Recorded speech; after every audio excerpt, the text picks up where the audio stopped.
მოგესალმებით, მეგობრებო, მოგესალმებით, ძვირფასო ბათუმელებო, მოგესალმებით, აჭარლებო, უძველესი ქართული მიწაწყლის ღირსეულო შვილებო. რამდენიმე დღეში გაიმართება არჩევნები, რომელიც გადაწყვეტს, გავაგრძელებთ თავისუფალი, ეკონომიკურად ძლიერი და ერთიანი საქართველოს შენების გზას, თუ კიდევ ერთხელ შეგვაბრუნებენ ომების, ნგრევის და უიმედობის დაუსრულებელ წრეზე. ბათუმი, აჭარა არის ცხადი მაგალითი იმისა, თუ რას ნიშნავს პირველი გზა. რას ნიშნავს საქართველოს ამოუწურავი ეკონომიკური შესაძლებლობების გამოყენებისკენ სწრაფვა. რას ნიშნავს კავშირი მშვიდობასა და კეთილდღეობას შორის. როცა ქვეყანაში მშვიდობაა, ამას ყველა ბუნებრივ მოცემულობად, მის შენარჩუნებას კი იოლ საქმედ მიიჩნევს. მაგრამ როცა მშვიდობას კარგავ, მხოლოდ მაშინ ხვდები, რამდენად ფასდაუდებელი, ძნელად მოსაპოვებელი და შესანარჩუნებელია. ბედის უკუღმართობით ეს გრძნობა ქართველებს დამოუკიდებლობის აღდგენის შემდეგ არაერთხელ დაგვეუფლა.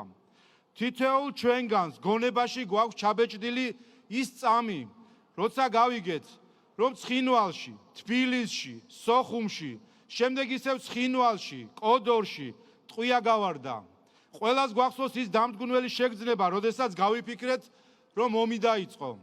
ყველას გვახსოვს, როგორ ერთ წამში ფერმთავდებოდა ერთი ჩვეულებრივი ლაღი დღე და ხვდებოდით, რომ შავ-თეთრი რეალობა დგებოდა. კიდევ ერთხელ ძაძებში იმოსებოდნენ დედები, კიდევ მეტად პატარავდებოდა მიწაწყალი, სადაც სალოცავად მისვლა შეგვეძლო. კიდევ ერთხელ ნანგრევებიდან აღსადგენი ხდებოდა ქვეყანა ფიზიკურადაც და ეკონომიკურადაც. დამოუკიდებლობის მოპოვებიდან მოყოლებული მუდმივი ომებიდან გრევა თითქოს ჩვენს ბედისწერად იქცა, რომელიც უცაბედად თავზე გვეცემოდა ქართველებს და თითქოს ერთადერთი რაც შეგვეძლო ამ ბედისწერასთან შეგუება იყო. თუმცა ბოლო 12 წელმა გვაჩვენა, რომ საქმე არა ბედისწერაშია, არამედ იმაში, თუ ვინ მართავს შენ ბედს. დავინახეთ, რომ როცა ხელისუფლება ქართველი ხალხის და არა სხვათა ინტერესებს მიჰყვება, მაშინ საკუთარ ბედზე ძალაუფლებაც ქართველი ხალხის და არა სხვათა ხელშია. სწორედ ამიტომ არის 12 წლიანი უწყვეტი მშვიდობა, არა უბრალოდ დამთხვევა ან ბედის წყალობა, არამედ შედეგი იმისა, რომ ქართველმა ხალხმა ჩვენი ბედის მართვა ჩვენს ხელში ავიღეთ. წარმოიდგინეთ, რა დღეში იქნებოდა ჩვენი ქვეყანა და ხალხი, იმ ლოგიკით, რომ მოქცეულიყავით, რომლითაც მოქმედებდა წინა ხელისუფლება და რომლისკენაც მოგვიწოდებს დღევანდელი ოპოზიცია.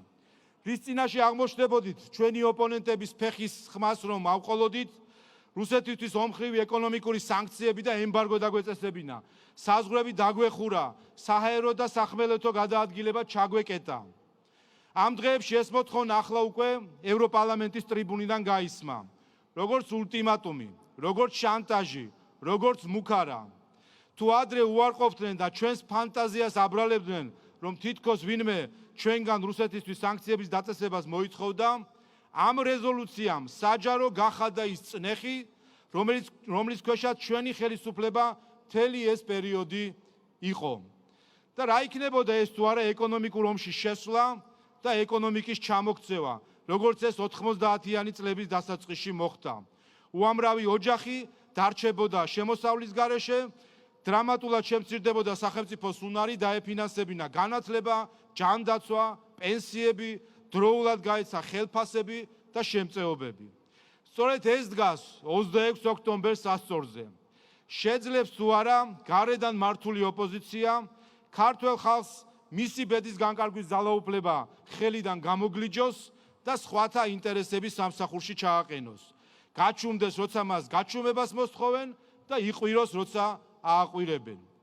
მეგობრებო, მშვიდობისთვის ბრძოლასთან ერთად დღეს ღირებულებებისთვის ბრძოლაცაა. მაგრამ ღირებულებებთან მტრობა არა ცეცხლით და מחვილით, არამედ ჩუმად, მზაკრულად, ტკბილ სიტყვას ამოფარებით მიდის. ამის მაგალითია LGBT პროპაგანდის წინააღმდეგ მიმართული კანონი, რომელსაც რამდენიმე დღის წინ ხელი მოვაწერე. მთელმა საქართველომ ნახა ამ კანონზე კენჭისყრისას დარბაზიდან გაპარული ოპოზიცია და ხელმოწერას დამალული პრეზიდენტი.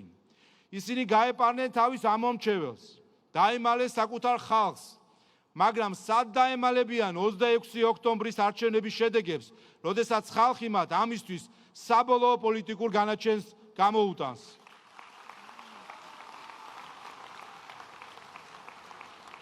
ალბათ ვერავინ წარმოიდგენდით, რომ ასე თვალნათელი გახდებოდა სიკეთესა და ბოროტებას შორის ზღვარი. დღეს სწორედ ამ ორი ძალის ჭიდილია ჩვენს ქვეყანაში და არა მარტო ჩვენს ქვეყანაში. ჩვენი ხანგრძლივი ისტორიის მანძილზე ქართველებს ეს ბრძოლა არაერთხელ გამოგვივლია და სწორედ იმიტომ მოვაღწიეთ დღევანდელ დღემდე, რომ ყოველთვის გვიგრძნია ის მომენტი, როდესაც ჩვენი გადამწყვეტი სიტყვა უნდა გვეთქვა. 26 ოქტომბერი სწორედ ის გადამწყვეტი მომენტია, როდესაც სიკეთემ ბოროტებას, მშვიდობამ ომს, პატრიოტიზმას ხვების მსახურებას, დამოუკიდებლობამ ვასალობას, საღმა აზრმა LGBT პროპაგანდას უნდა ძლიოს. ამიტომ 26 ოქტომბერს ყველა არჩევნებზე მშვიდობის, ღირსების, კეთილდღეობის დასაცავად გაუმარჯოს ბათუმს, გაუმარჯოს აჭარას, გაუმარჯოს საქართველოს.